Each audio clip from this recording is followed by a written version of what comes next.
ఆ రోజు లేదు మీరు వేరే పార్టీ నుంచి గెలిచారు, మీరు ఆ పార్టీ నుంచి గెలిస్తే నా పార్టీలోకి రావడానికి వీల్లేదు అని వాళ్ళ చేత రాజీనామాలు చేపించి మళ్ళీ వైఎస్ఆర్ కాంగ్రెస్ పార్టీ నుంచి గెలిపించుకున్నాం. అదే పౌరుషం అంటే. చంద్రబాబు గారు చెప్తున్నారు మాకు బీజేపీతో కూడా పొత్తుందట. బీజేపీతోనే వైఎస్ఆర్ కాంగ్రెస్ పార్టీకి పొత్తుంటే ఈ రోజు జగన్మోహన్ రెడ్డి గారు కేసులన్నీ బీజేపీతో మాఫీ చేపించుకునేవాడు కాదా? మాకు బీజేపీతో పొత్తు లేదు, మాకు కాంగ్రెస్ తో పొత్తు లేదు, మాకు కేసీఆర్ తో పొత్తు లేదు, మాకు అవసరం కూడా లేదు. సింహము సింగిల్ గానే వస్తుంది.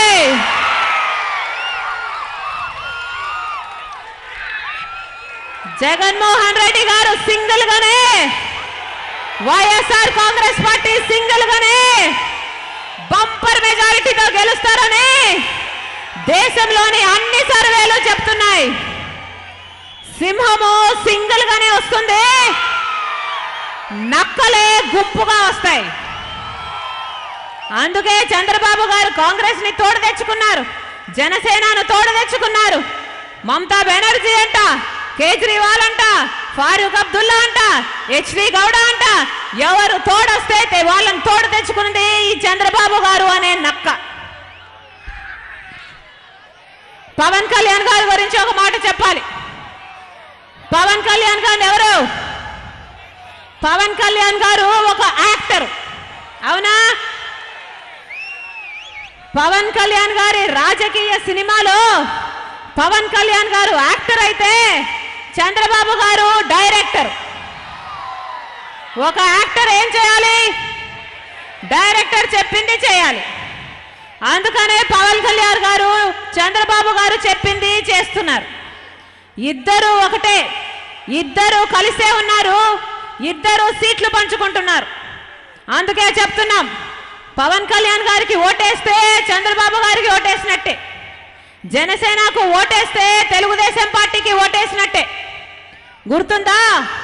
పవన్ కళ్యాణ్ గారి అన్న చిరంజీవి గారు ప్రజారాజ్యం అనే ఒక పార్టీ పెట్టాడు. ఆ తర్వాత ఏం చేశారు? ఏ కాంగ్రెస్ పార్టీకైతే వ్యతిరేకంగా ప్రజారాజ్యం పార్టీ పెట్టాడో అదే కాంగ్రెస్ పార్టీకి హోల్సేల్ గా దాన్ని అమ్మేసుకున్నాడు. అన్నకి తమ్మునికి పోలికలు ఉంటాయి కదా, ఉంటాయి కదా. పవన్ కళ్యాణ్ గారు కూడా ఇప్పుడో ఎప్పుడో జనసేన పార్టీని హోల్సేల్ గా అమ్మేస్తాడు. కాకపోతే ఈయన తెలుగుదేశం పార్టీకి అమ్మేస్తాడు, అంతే తేడా. తెలుగుదేశం పార్టీ వాళ్ళు మీ ఇంటికి వస్తారు, తెలుగుదేశం పార్టీ వాళ్ళు మీ ఇంటికి వస్తారు, మీ ఓట్లు అడుగుతారు, డబ్బులు కూడా ఇస్తామంటారు. మీరేం చెప్పాలో తెలుసా? కూర్చోబెట్టండి, కుర్చీ వేసి ముందు కూర్చోబెట్టండి, కూర్చోబెట్టి అడగండి. కేజీ నుంచి పీజీ వరకు ఉచిత విద్య అన్నారు కదా, ఆ లెక్కన మా పిల్లలకు మేము 5 ఏళ్ల నుంచి ఫీజు కట్టాం కదా, ఆ డబ్బంతా చంద్రబాబు గారు మాకు బాకీ ఉన్నట్టే కదా, ముందా బాకీ సంగతి ఏమిటో తేల్చమని చెప్పండి.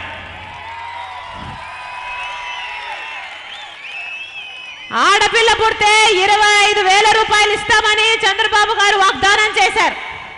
ఆ లెక్కన ఈ 5 ఏళ్లలో ఆడపిల్లను కన్న ప్రతి తల్లిదండ్రులకి చంద్రబాబు గారు 25,000 రూపాయలు బాకీ ఉన్నారన్నమాట. ముందా బాకీ సంగతి ఏమిటో తేల్చమని చెప్పండి. కాలేజీ విద్యార్థులకి ఐప్యాడ్ ఇస్తామన్నారు, ఇచ్చారా? ఇవ్వలేదు, ఇంతవరకు ఇవ్వలేదు.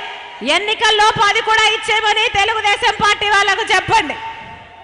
మహిళలందరికీ స్మార్ట్ ఫోన్ ఇస్తామని వాగ్దానం చేశారు, ఇచ్చారా?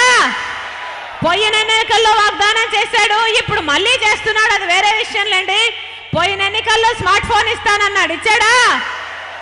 అది కూడా తెలుగుదేశం పార్టీ వాళ్ళ ఇంటికి వస్తే ఇచ్చేయమని చెప్పండి, మీ హక్కుగా అడగండి. ఇంటికొక ఉద్యోగం అన్నారు, ఇంటికొక ఉద్యోగం అన్నారు, లేకపోతే 2,000 రూపాయలు ఇస్తామని వాగ్దానం చేశాడు. గత ఎన్నికల్లో చేశాడా? ఇచ్చాడా? డబ్బు ఇవ్వలేదు. ఆ లెక్కన నెలకు 2,000, నెలకు 2,000 ఇంటూ 5 సంవత్సరాలు అంటే 60 నెలలు ఎంతైంది? అక్షరాల 1,20,000 రూపాయలైంది. అంటే ప్రతి ఇంటికి చంద్రబాబు గారు 1,20,000 రూపాయలు బాకీ పడ్డారన్నమాట. తెలుగుదేశం పార్టీ వాళ్ళు ఇంటికి వచ్చి ఓటు అడిగితే ముందా బాకీ సంగతి ఏమిటో తెలుసమని చెప్పండి.